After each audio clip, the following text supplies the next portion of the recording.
कहते हैं प्यार किसी दुकान पर नहीं मिलता। कहानी कुछ ऐसी है। रश्मि बहुत ही सीधे और सरल स्वभाव की थी और उसको जीवन के दांव पेच कुछ कम ही समझ आते थे। रश्मि को जब देखने लड़के वाले आए थे तो भी रश्मि कुछ ज्यादा नहीं बोल पाई थी। और किसी ने खूब कहा है कि शब्दों से जाहिर न करना किसी के वजूद की पहचान। हर कोई इतना कह नहीं पाता जितना महसूस करता है। और ये कहावत रश्मि पर बिल्कुल सटीक बैठती थी। लड़के वालों को रश्मि की सादगी पसंद आ गई और बात पक्की हो गई। शादी के बाद पहली दिवाली आई तो रश्मि की सास, जिनका नाम शकुंतला जी था, जो बहुत ही सुलझे विचारों की थी, वो बोली कि रश्मि, कल हम बाजार चलेंगे और सुधा, जो उनकी बेटी थी, कि ससुराल में जो भी दिवाली के तोहफे देने हैं वो खरीद लाएंगे। पहले मैं अकेले जाती थी, अब मैं तुम्हारे साथ जाऊंगी। रश्मि सास के साथ गई तो वो बहुत बड़े बड़े शोरूम्स पर उसे ले गई, गिफ्ट्स खरीदने के लिए और कपड़े खरीदने के लिए। रश्मि मिडिल क्लास से थी तो वो कभी ऐसी जगहों पर नहीं गई थी और उसको बहुत अच्छा भी लग रहा था। सब उसकी सास की इज्जत कर रहे थे क्योंकि वो उनके यहाँ अक्सर आया जाया करती थी।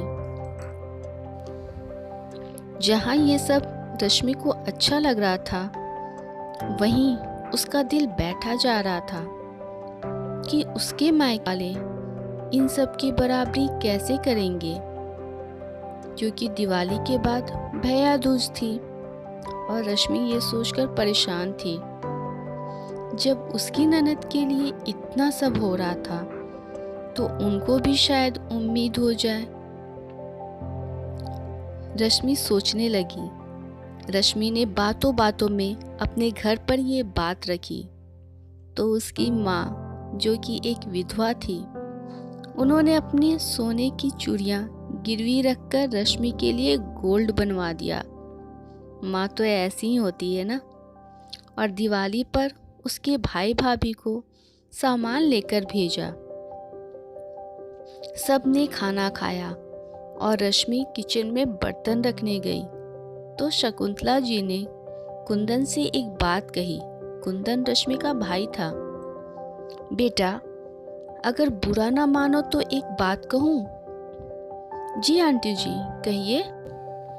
ये जो भी कुछ तुम लाए हो वो मैं जानती हूँ अपने सामर्थ्य के बाहर से लाए हो, क्योंकि हर लड़की अपने मायके का मान चाहती है अपने ससुराल में। पर मेरा निवेदन है कि 250 रुपए और एक मिठाई के डिब्बे से ज्यादा मैं कुछ नहीं रखूंगी। ऐसा रश्मि की सास ने कहा। काश हर सास ऐसी ही होती, क्योंकि भाई का हक होता है बहन को देना। इसलिए ये शगुन और तुम दोनों का प्यार हमेशा मीठा बना रहे, इसलिए ये मिठाई काफी है। कुंदन बार बार मना करने लगा, लेकिन कुंदन के मना करने पर भी उन्होंने सादर वो सामान वापस कर दिया, क्योंकि वो जानती थी कि वो सामान उन्होंने बहुत ही मुश्किल से खरीदा है। दोस्तों, सही कहते हैं कि प्यार किसी दुकान पर नहीं मिलता, बस अंदर महसूस करो तो अपने अंदर ही होता है। रश्मि यह सब देख रोने लगी और अपनी सास के गले लग गई। तो कैसी लगी आपको ये कहानी? अगर आपको ये कहानी अच्छी लगी तो प्लीज़ मेरे चैनल को लाइक, शेयर और सब्सक्राइब कीजिए।